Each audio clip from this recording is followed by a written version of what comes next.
안녕하세요. 경희방식대로의 경희쌤입니다. 오늘 엄마가 가리키는 우리 아이 첫연산 13번째 시간, 나눗셈 3번째 시간으로 한번 문제를 풀어보면서 배운 개념, 그러니까 나눗셈의 기본 개념이 어떻게 문제에서 적용되는가를 한번 알아보도록 하겠습니다.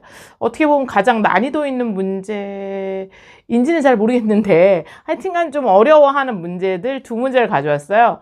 우등생 해법 수학에서 나오는 2문제인데 뭐 이 정도의 이야기를 할 수 있다면 나머지는 그냥 개념 그대로 나오니까 그 문제로 만드시는데 어려움이 없는데 이 2문제는 좀 가르치실 때 스킬이 필요한 부분이 있어서 이번 시간에 다뤄보려고 합니다. 첫 번째 문제는 두 수가 있습니다. 두 수의 합은 40이고 큰 수를 작은 수로 나누면 목이 7입니다. 두 수를 구하세요 라고 나왔거든요. 그러면 두 수의 합은 40인데 큰 수를 작은 수로 나누면 목이 7입니다. 이럴 때 우리가 나눗셈 때 어저께 배웠죠. 어저께가 아니라 저번 시간에 배웠죠. 나누어지는 수는 나누는 수 곱하기 목 더하기 나머지인데 우리 3학년에서는 나머지가 없거든요. 여기서 나머지가 없잖아요. 요거까지만 쓰시면 되죠. 자, 그런데 그리고 나누어지는 수는 수 나누기 나누는 수는 목 이렇게 되는 거잖아요. 그럼 나누어지는 수를 네모라고 하고 나누는 수를 세모라고 하면 목이 7이라는 거잖아요. 그럼 나누어지는 수인 네모는 그렇죠? 여기다 숫자가 들어갈 거라고 해서 네모, 세모라고 얘기한 거예요. 나누어지는 수는 나누는 수인 여기서 나누는 수는 뭐야? 그럼 세모요. 나누어지는 수는 뭐야? 네모요. 이렇게 말하겠죠? 목은 그러면 세모 곱하기 7이네. 그럼 곱하기 7이니까 몇 단을 외워보는 게 좋을까? 7단이요. 이렇게 나오겠죠. 그랬을 때 이 두 수의 합은 더하는 거야? 합은 뭐 하라고? 더하기 합차가 있는데 합은 더하기 차는 빼기 이렇게 가르쳐 놓으면 편하시겠죠. 응? 하여튼간 두 수의 합은 네모랑 세모랑 더했더니 40이 나온대. 이렇게. 그러면 7단을 한번 외워볼까? 우리 여기 들어갈 수 있는 숫자는 세모가 1도 들어가겠지? 1 곱하기 7은 7. 그랬더니 네모가 7이고 세모가 1이네? 더했더니 8분이 안 돼. 아직 한참 해야 되겠다. 그 다음에 여기다 2를 쓰면 2 곱하기 7은 7. 아이가 느린 아이라면 뭐다? 이 하나하나 해보셔야 돼요. 이렇게. 그쵸? 그래서 7 곱하기 2는 14죠. 그래서 죄송해요. 그럼 16이죠. 그 다음에 7 곱하기 3은 21. 그럼 21 더하기 3. 이렇게. 하나하나 해가시면 되거든요. 그 다음 뭐야? 7, 4, 28 더하기 4. 그쵸? 하나하나 여기서 다 쓰셔서 하시면 돼요. 그 다음에 뭐야? 7, 5, 35 더하기 5. 그러면 40이 되는 건 요거네. 그래서 큰 수는 35, 작은 수는 5가 된다. 이렇게 가르치시면 되는 거예요. 그러니까 아이가 좀 빠른 아이야. 그러면 한번 7단 외워볼까? 그러면 뭔지 몰라도 40에 가깝잖아.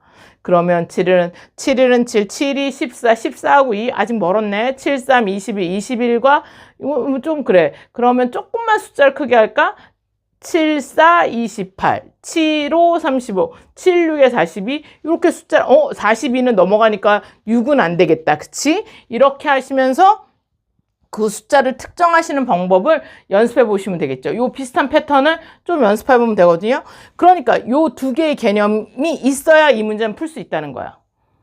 이렇게 해야 아이가 머릿속으로, 그러니까 똑똑한 아이는 이런 거 다 필요 없이 머릿속으로 이 말만 듣고 숫자 개념이 굉장히 빠른 아이는 그냥 답을 내기도 해요.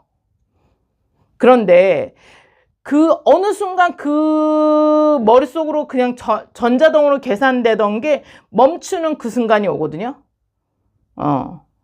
이게 언제 중학교에 올지 고등학교에 올지 아니면 고학년에서 올지는 모르지만 언젠가는 그 과정이 끊겨요.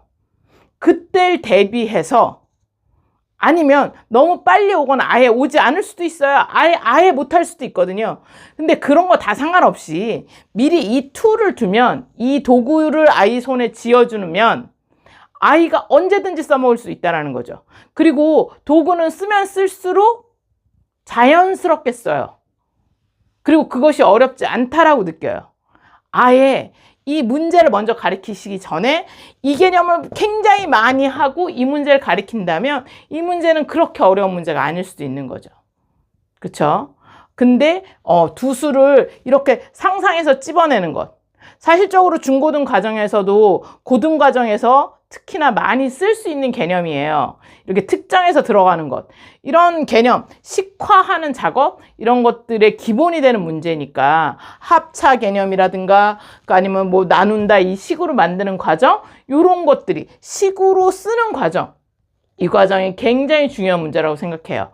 따라서 이 문제는 반드시 이런 식으로 그리고 이게 문제집에 보면 주관식으로 이렇게 뭔가 쓸 때 말로 길게 써야 한다고 아이들이 생각해요. 그나저나 글도 잘 쓰기 싫은데 그걸 길게 써야 한다고 생각하면 굉장히 쓰기 어렵거든요. 근데 사실적으로 수학은 식으로 나타나면 되는 거잖아요. 물론 몇 가지는 말로 써야 되는 부분도 있지만 요렇게 식으로 간단하게 이렇게 쓰는 방법을 가르쳐 주시면 수학만은 내가 주관식 문제도 뭐 그렇게 썩 어렵지 않게 객관식처럼 풀 수 있겠다라는 생각을 가질 수도 있는 부분일 수 있거든요. 그러니까 꼭 이런 식으로 요 개념을 가지고 문제를 풀어주시면 좋겠어요.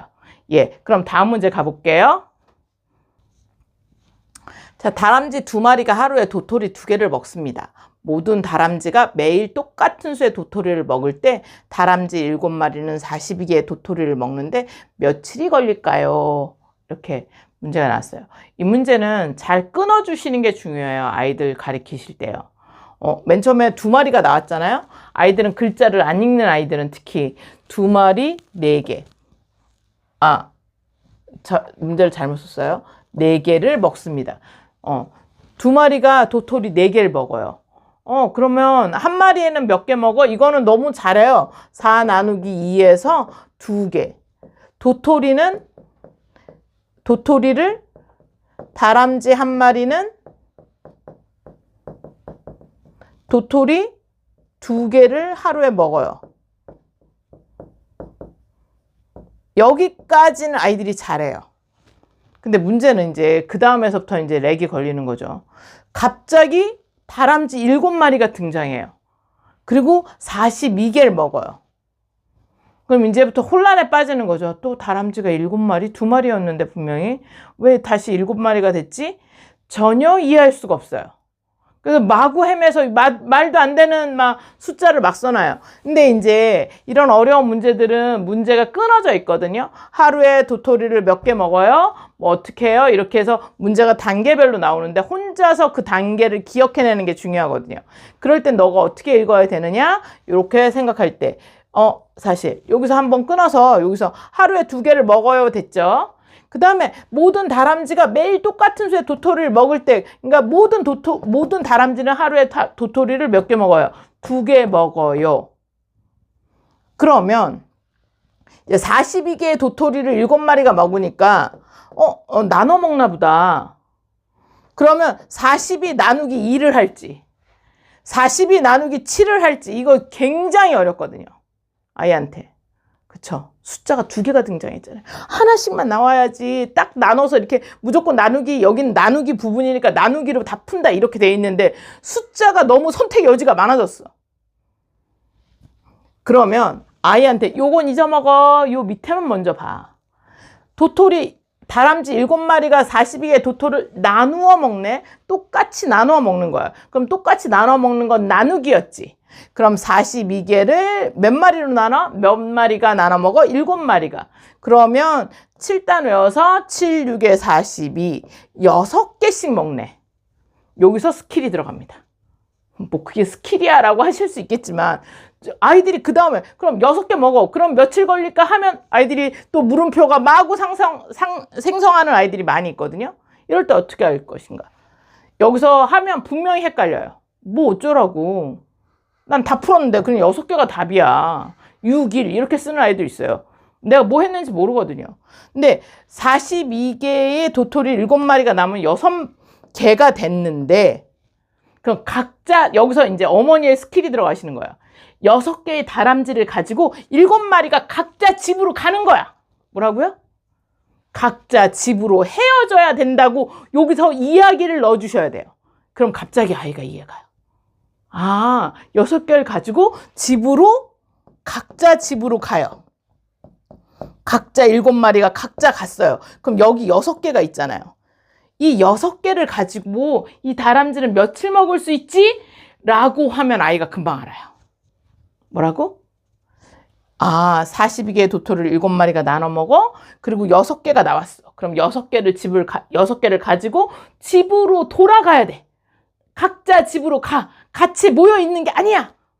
각자 집으로 가. 그럼 6개를 가져갔어. 그럼 하루에 2개씩 먹는다고 했으니까 며칠 걸릴까? 3일이요. 이렇게 되는 거예요. 아이에게는 요 간단한 것. 집에 가져가야 돼. 라고만 힌트를 주는 순간 아이가 실타래가 불리면서 그렇게 되는구나. 그럼 당연히 3일이죠. 그럼 그 다음에 생각도 안 해요. 6개? 2개씩 먹어? 3일. 이건 그대로 나와요. 근데 요 상태에서 요걸 한꺼번에 생각하면 답이 안 나와요. 이해를 못 해요. 아무리 6개를 2개씩 먹으니까 며칠 걸려 그렇게 말해도 이미 7마리가 모여 있죠. 머릿속에서 7마리가 바글바글 거려요. 거기다 42개야. 그래서 6개씩 나눈 것까지 됐는데 6개가 그럼 며칠 걸려? 그러면 6개가 7마리를 어떻게 먹어? 또 7마리가 또 등장해요. 아이 머릿속에서 혼란해요. 그럴 때는 분리해 주는 게 중요해요. 어떻게 한다? 그 6개를 가지고 각자 다람쥐 7마리가 각자 집으로 가는 거예요. 가지고 집에 간다라고 이야기를 덧붙여 주시는 순간 아이가 며칠 걸려? 그러면 3일 걸려. 각자 집에서 3일씩 먹는 거죠. 그래서 답은 3일이라고 답이 나옵니다. 풀이 과정이 중요한 게 아니라요. 문제를 어떻게 읽고 여기서 어떻게 상상할 것인지 아이한테 힌트를 주시는 게 굉장히 중요하다는 거죠. 그쵸? 그래서 문제 읽는 법을 가르치셔야 되고 이 문제를 읽을 때 어머니의 도움이 필요한 거예요. 너는 왜 이걸 이해 못하니? 아이는 이해 못해요. 숫자가 여러 개 나오니까. 글자도 잘 안 읽는데요. 제가 굉장히 나눗셈하고 이전까지 문제를 다 잘 풀던 아이가 갑자기 이 문제에서는 멘붕이 온 거예요. 그러면 저는 어떻게 가르쳐야 되는가? 그래서 여러 가지로 해봤어요. 근데 안 되더라고. 근데 내가 딱 한마디 그러니까 6개를 가지고 집으로 간다고. 각자 집으로 갔어. 6개가 있어. 그럼 며칠 걸려? 그때는 갑자기 3일이요? 그때부터 알더라고요. 그래서 아이가 이해할 때까지 엄마가 어떻게 말을 만들어 주느냐가 어린 나이일 땐 중요해요. 그리고 그 아이가 그것을 엄마가 해주듯이 이 글을 읽고 상상하는 연습을 하는 것. 그것이 굉장히 큰 스킬이다. 초등학교 3학년에게는. 그쵸? 그래서 이렇게 같이 아이와 함께 문제를 풀어보는 시간을 가졌습니다. 그쵸? 별거 아니지만 이걸 한 번에 묻는 게 아니라 아이에게 먹을 때 7마리가 42개의 도토리를 먹는데 여기다가 문제를 넣는 거예요. 각자 집으로 가서 가져간 도토리를 며칠 동안 먹을까요? 하면 굉장히 쉬운 문제가 된다. 근데 그것을 함축해서 며칠 걸릴까요? 하면 못 푼다. 많은 아이들이 여기서 걸립니다. 이렇게 하면 어머니께서 어떻게 힌트를 줄지 먼저 내 걸로 가져온 다음에 그 다음에 내 것만 생각하는 연습. 이렇게 연습시키시면 아이가 당연히, 우리는 당연히 될 거라고 생각하지만 아이는 당연히 안 될 수 있어요. 아이가 어디서 걸려서 못 하시는지 파악하시고 그 부분을 정확하게 하려면 굉장히 많은 대화가 필요해요. 아이하고 대화하시고 아이가 어디를 어려워하는지, 그럼 그 부분을 설명하기 위해서 나는 어떤 방법을 써야 할지 끊임없이 생각해 보시는 게 중요한 것 같아요. 아이는 그런 인내를 먹고 수학을 싫어하지 않고 수학을 생각하고, 아, 나 수학 잘해 라고 생각할 수 있고, 실제로는 잘 못할 수도 있지만 그런 자신감이 수학을 멀리하지 않고 가까이 한다면 입시 수학까지는 수학적 능력으로 하는 게 아니라 그런 수적 감각이 매우 좋아야 푼다, 그건 아닌 것 같아요. 제가 볼 때 이러한 언어적이고 이야기와 이런 차근차근 한다면 그런 것을 다 해결하고 넘어갈 수 있는 그런 것이 될 것 같습니다. 자, 다음 시간에 그러면 다른 이야기로 만나보도록 하겠습니다. 감사합니다.